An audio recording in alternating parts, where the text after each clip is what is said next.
Olá, amigo do Portal Cidade Itapira. Estamos aqui na Prefeitura, na entrevista coletiva que a secretária Rosa Yamarino acabou de nos conceder. Agora nós vamos pegar algumas impressões, um resumo dessas informações, em função desse grande problema que a cidade está vivendo, ou pelo menos que se imagina estar vivendo com relação à dengue. Algumas informações importantes que vale a pena você acompanhar. Rosa, diga uma coisa para mim que eu acho que eu, pelo menos, estou preocupado com isso. Porque Itapira, na verdade, estava vivendo tranquilamente com relação à dengue nos meses piores, vamos dizer assim. Janeiro, fevereiro, março, enquanto a região toda estava infestada com grandes problemas a dengue, Itapira estava navegando em céu de brigadeiro. De repente, agora no final do ano, tivemos esse aumento. A que você atribuía essa situação? Pois é, Nino. A gente faz todo mês, criteriosamente, as análises, né, da evolução dos casos. E foi observado que, a partir do mês de outubro, houve um aumento. Né? E, nessa mesma época, como quando começou a aumentar, a gente fez o índice larvário da cidade, para observar como é que estava, né, a distribuição dos criadouros, que para a gente é um importante, é o criadouro. A avaliação desse criadouro. E a gente observou que, na época da estiagem, toda aquela comoção das pessoas para fazer economia de água, desde a coleta da água da máquina de lavar, dos ar-condicionado, da água de chuva, qualquer água as pessoas guardavam. Isso foi o maior foco. Encontrou-se muitas larvas nesses locais, porque eles estavam, a população descuidou do armazenamento, não tampou adequadamente, usou recipientes inadequados, às vezes está rachado, porque o mosquito, pessoal, ele entra numa rachadura, né, uma coisa pequenininha. Ele gosta de água sombreada, né, e normalmente essas águas põem em lugar sombreado, né. Por exemplo, a água da máquina de lavar, quando ela fica parada, ela decanta, o sabão desce, em cima ela fica limpa de novo. Então, tudo isso foi motivo para que o mosquito se disseminasse. Isso é mostrado tecnicamente através dos casos. Além também voltou-se a usar o pratinho de flor, porque para a pessoa não precisar aguar a sua planta várias vezes por dia, ou por semana, ou por mês, ela punha o pratinho, que ela achava que com aquilo ela ia manter a plantinha úmida. Isso foi um boom. Rosa, diga sinceramente, o poder público, Itapira, prefeitura, todos os órgãos, tem condições de resolver essa questão do problema da dengue sem a participação, sem a colaboração da população? De maneira nenhuma, né, Nino?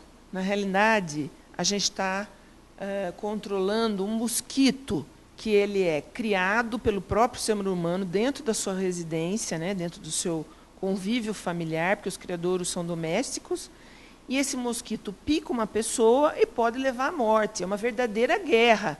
A gente corre atrás do mosquito, a gente está tentando fazer ações para chegar antes dele, né? Porque ele faz um estrago. A fêmea, por exemplo, ela deposita numa média de 100 ovos. Hoje a gente sabe, por exemplo, que o mosquito ele não precisa picar uma pessoa contaminada para ele se contaminar. Eu não sei se é essa palavra, mas acho que é. Na inoculação do macho com a fêmea, o macho já transmite ovos contaminados. Entendeu? Então, ele já nasce contaminado, olha que belezinha. Então, ele já transmite a partir do momento que ele começa a voar. Ele não precisa nem de ter um paciente para ele picar e contaminar o outro.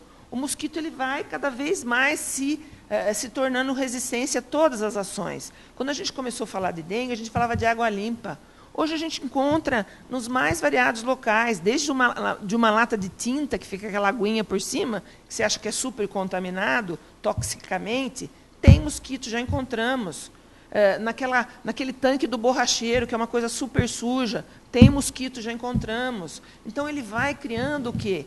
Uma certa resistência. E as pessoas não têm o cuidado em relação ao criadouro de fazer a remoção manual, eu diria, dos ovos, né? Ela tem que... Como é que ele faz essa remoção? Como ele descobre? Manualmente, ele tem que fazer manualmente, limpar com uma bucha, limpar, tirar, né? Raspar. Porque o ovo do... Vou perguntar para você, Nino, o que você acha que é um ovo? O que é um ovo para você? Eu penso no ovo de galinha. Daí é de jeito. Branco, redondinho, né? Lindinho, né? Todos os ovos que eu conheço são assim. E acho que a população também enxerga dessa maneira. Então, não é? Não é.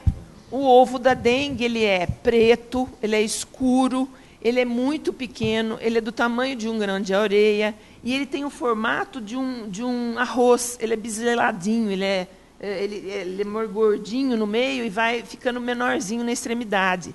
Ele é muito difícil de ser visto a olho nu. Obviamente, se eu fosse procurar por esse ovo e não visse nada redondo branco lá, eu ia dizer, essa água está limpa. Está limpa, exatamente. Então, isso as pessoas têm que entender. E ele gruda na parede. Por exemplo, ele gruda na parede da bromélia. A bromélia, olha que maravilha. Quem não gosta de uma bromélia? Uma planta fácil de cuidar. Você põe a aguinha lá, ela fica dias, você não precisa regar todo dia. Só que aquela água, ela sobe para cima da bromélia e ela fica aquela aguinha. Aquilo lá no meio ambiente natural é ótimo, porque ela serve de água para os insetos, ela serve de criadouro para os insetos. No meio ambiente ela é muito boa, lá onde ela começou a vida dela. Só que no meio urbano ela é um veneno, porque ela vira criadouro, o ovinho pretinho gruda na parede da bromélia, você não consegue enxergar, né? E tem uma outra planta que me falaram essa semana, que é a espada de São Jorge. Diz que ela é ótima também para virar criadouro, porque ela fica com o caule lá embaixo bem umidificado, né? É uma planta que ela retém líquidos. Você também pode tê-la dentro do seu ambiente de casa. Ela é uma planta decorativa que não dá trabalho. Ela não precisa de sol, né? Ela não precisa de muita água, então você põe até dentro de casa. Então, essas plantas são perigosíssimas nessa época. Ela tem uma função, inclusive, dentro da floresta ou da mata, né? Tanto é que a gente não tem dengue na zona rural, graças a Deus, por causa dos predadores, claro, né? Tem o sapo, tem o girino, tem inseto, tem o morcego. Isso que você está dizendo, que essa história de que os córregos são criadores de mosquito da dengue é invenção, é coisa do imaginário? Na realidade, eles são criadores de pernilongo, né? Porque, assim, na realidade, ele produz mais o pernilongo. Mas o mosquito da dengue, se a água está correndo, se não tem depositário, não tem mosquito, porque ela tem sapo. Eu não sei nem se pernilongo. Acho que até o próprio pernilongo não é o local. Porque ele tem um predador. Tudo córrego tem sapo, tem perereca. Eles comem. Eles tem aqueles girininhos, tem os peixinhos. Tudo isso come a larva. E nesses espaços, por exemplo, como piscina, a fonte, né, que tem na cidade, onde tem água acumulada, cemitério, que às vezes as pessoas também reclamam sobre isso. Como é que a prefeitura está agindo nesses locais? Esses locais são perigosos, de fato? Olha, o cemitério ele acaba se tornando perigoso porque o indivíduo, o ser humano, vai lá, põe um vaso, coloca areia até a metade do vaso e põe planta artificial, planta de plástico, e deixa a planta lá. Choveu, aquele pedaço que fica, vira criadouro. Então, isso sem a gente contar da planta natural. Estou falando da artificial, que tem de monte. Porque a artificial eu não preciso ir lá trocar todo dia. Ela fica bonita, né? Está bonito o túmulo. Entendeu? Exatamente. Pode. As pessoas têm que se conscientizar. Também é responsabilidade dele como pessoa, que lá é propriedade. Ele tem que cuidar daquela propriedade. Né?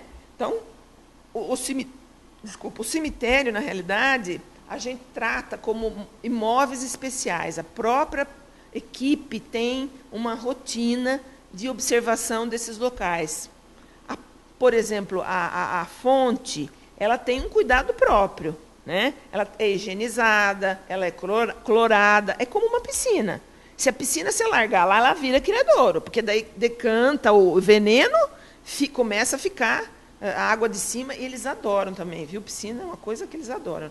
Eles grudam, se você olhar, tem algumas piscinas, repara, aquela coisa, é tudo ovinho grudado. Você tem que limpar. Por que o piscineiro ele limpa a borda? Ele não limpa a borda, o piscineiro? Limpa, é. Exatamente por isso. Eu achava que aquilo era o óleo das pessoas. Então, naquela coisa... A borda é que tem o criador, ou que o ovo prega, que o ovo gruda. Puxa vida. E eu acho que poucas pessoas têm essa informação. Pois é. Então, o que nós precisamos, Nino? Primeiro que eu acho que as pessoas têm que se informar. Ler mais sobre a dengue, não é? Em todos os sentidos. Gente, é uma doença grave, é uma doença perigosa. A gente tem idoso na família, a gente tem filho na família, tem criança pequena na família. Tudo isso, quando a gente estava conversando sobre a questão como fazer esse controle depois que o paciente adoece, que eu falei do hemograma, tudo isso depende de cada um, né, Nino? Por exemplo, a sua resistência não é a mesma, a sua dor não é a mesma que a minha. Do mesmo jeito que da criança é diferente, que do idoso é diferente. Uma pessoa que tem uma comorbidade, que tem uma diabetes, que tem uma hipertensão, que tem uma insuficiência cardíaca, que tem um AVC, um acamado. Imagina ele ser acometido pela dengue, que pode acontecer. Ele não fala assim, eu pico o Nino, não vou picar a Rosa, porque eu gosto da cor dos olhos dela. Não é? Então, a população tem que se conscientizar da importância dela cuidar do seu espaço, do seu ambiente doméstico, né? De todas essas situações. Tem uma piscina, tem a preocupação. Não vou usar a piscina. Cobre a piscina, mas se ficar uma frestinha lá, naquela porcaria daquele plástico que eles usam, aquela lona, ele entra lá. E, às vezes, empoça em cima da lona. Então, tem que ter muito cuidado, entendeu? Muito cuidado. Ralo. O ralo tem que pôr tampa escamoteável. Só que é aquela uma que você vira e fecha. Usou, abre. Parou de usar? Fecha. Porque como é que você vai controlar a água que fica no ralo? Às vezes a construção é antiga, que não é aquela que vai embora, ou que tem aquele pré-depósito de água. Existe um monte de coisa que já mudou as construções, né? Mas o ralinho escamoteável é uma solução. Se você tem uma grelha grande, às vezes você tem aquelas grelhas grandes na casa, né? No quintal, cubra com uma tela. Aquilo lá é criadouro. Então, cada um tem que fazer a sua parte, o seu pedaço. O poder público não dá conta sozinho.